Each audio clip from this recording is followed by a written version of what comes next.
ഈ സംസ്ഥാന സർക്കാരിന്റെ സാമ്പത്തിക പ്രതിസന്ധിക്ക് കാരണം കേന്ദ്രത്തിന്റെ അവഗണനയാണെന്ന് പൊതുവെ ഒരു പറച്ചിലുണ്ട്. അത് ശരിയാണോ? ഞാൻ പറയട്ടെ, കേരള ഗവൺമെൻറ് ഈ കാര്യം പറഞ്ഞുകൊണ്ട് സുപ്രീം കോടതി വരെ പോയി. ഓക്കെ. അതായത് ഞങ്ങൾക്ക് ഡ്യൂ ആയിട്ടുള്ള, ഞങ്ങൾക്ക് അർഹമായിട്ടുള്ള സഹായം കേന്ദ്ര സർക്കാരിൽ നിന്ന് കിട്ടുന്നില്ല. സുപ്രീം കോടതി അത് പിന്നെ അവസാനം സുപ്രീം കോടതി പറഞ്ഞു, ഈ കേരള ഗവൺമെൻറ് ചെയ്യേണ്ട കാര്യങ്ങൾ ചെയ്യാതെ ഈ പരാതി പറയുന്നതിൽ അർത്ഥമില്ല. അവസാനം കേരള ഗവൺമെൻറ് അത് വിഡ്രോ ചെയ്യേണ്ടി വന്നു. മാത്രമല്ല, പാർലമെൻറ്റിൽ വളരെ ക്ലിയറായിട്ട് നമ്മൾ ഈ പറഞ്ഞ ഇതുണ്ടല്ലോ, കേന്ദ്ര ഗവൺമെൻറ് അവഗണിക്കുന്നു, ഇത് CPM-ൻ്റെ നേതാക്കന്മാർ മീഡിയയുടെ മുമ്പാകെയും പബ്ലിക്കിൻ്റെ മുമ്പാകെയും നടത്തുന്ന ഒരു നെറേറ്റീവ് ഉണ്ടാക്കാൻ വേണ്ടിയിട്ടുള്ള ശ്രമമാണ്. ഇതിന് 2 സ്ഥലങ്ങളിലാണ് ഒബ്ജക്റ്റീവായിട്ട് ലീഗലായിട്ട് ഇതിനെക്കുറിച്ച് അസസ് ചെയ്യാൻ പറ്റുന്നത്. ഒന്ന് പാർലമെൻറ്റ്, 2 കോടതി. കോടതിയിൽ ഈ പരാതിയുമായിട്ട് പോയിട്ട് അവസാനം ആ പരാതി സുപ്രീം കോടതി എടുത്ത് വലിച്ചെറിഞ്ഞു. ഓക്കെ.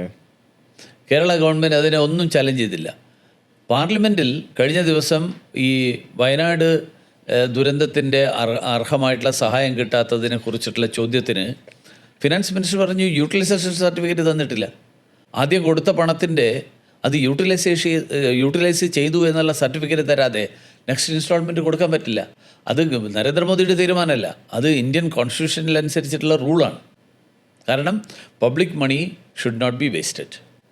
അതാണ് അതിൻ്റെ ബേസിസ്. ഓക്കെ. ജനങ്ങളുടെ നികുതി പണമാണ് കേരളത്തിനാണെങ്കിൽ തമിഴ്നാട്ടിലെ ആർക്കാണെങ്കിലും കൊടുക്കുന്നത്.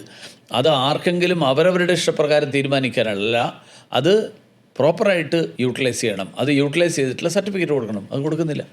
ഈ കേന്ദ്രം നൽകുന്ന ഫണ്ടുകൾ കേരളം വകമാറ്റി ചെലവഴിക്കുന്നു എന്ന് താങ്കളുടെ വാദമുണ്ടല്ലോ, അതിന് വ്യക്തമായ തെളിവുകൾ നേടാൻ പറ്റുമോ? ഇഷ്ടംപോലെ തെളിവുകൾ ഉള്ളതുകൊണ്ടല്ലേ ഈ യൂട്ടിലൈസേഷൻ സർട്ടിഫിക്കറ്റ് കൊടുക്കാൻ പറ്റാത്തത്. ഓക്കെ, ഉറപ്പാണ്.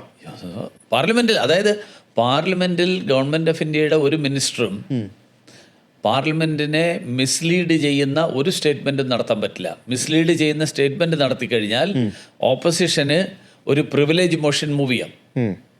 കാരണം ഈ മന്ത്രി തെറ്റായിട്ടുള്ള കാര്യങ്ങളാണ് പാർലമെൻറ്റ് പറഞ്ഞത്. ഒരു പ്രിവിലേജ് മോഷനും ഈ കേരളത്തിലുള്ള MP-മാർ മൂവ് ചെയ്തിട്ടില്ല. അപ്പോൾ അതിനർത്ഥം മിനിസ്റ്റർ പറഞ്ഞത് കറക്റ്റാണ്. ഓക്കെ. അപ്പോൾ അതായത് ഈ കേരള ഗവൺമെൻറ്റിന് നേതൃത്വം നൽകുന്ന ആളുകൾ അവരുടെ ഇനെഫിഷ്യൻസി, ആ ഇനെഫിഷ്യൻസി കാരണമുള്ള പോരായ്മകൾ മറച്ചു പിടിക്കാൻ വേണ്ടി ആ കുറ്റം മുഴുവൻ കേന്ദ്രത്തിൻ്റെ തലയിൽ കെട്ടിവെക്കാൻ വേണ്ടി നടത്തുന്ന ഒരു എഫർട്ട് എന്നുള്ളതിനപ്പുറത്ത് ഈ പ്രചരണത്തിന് ഒരർത്ഥമില്ല. ഓക്കെ.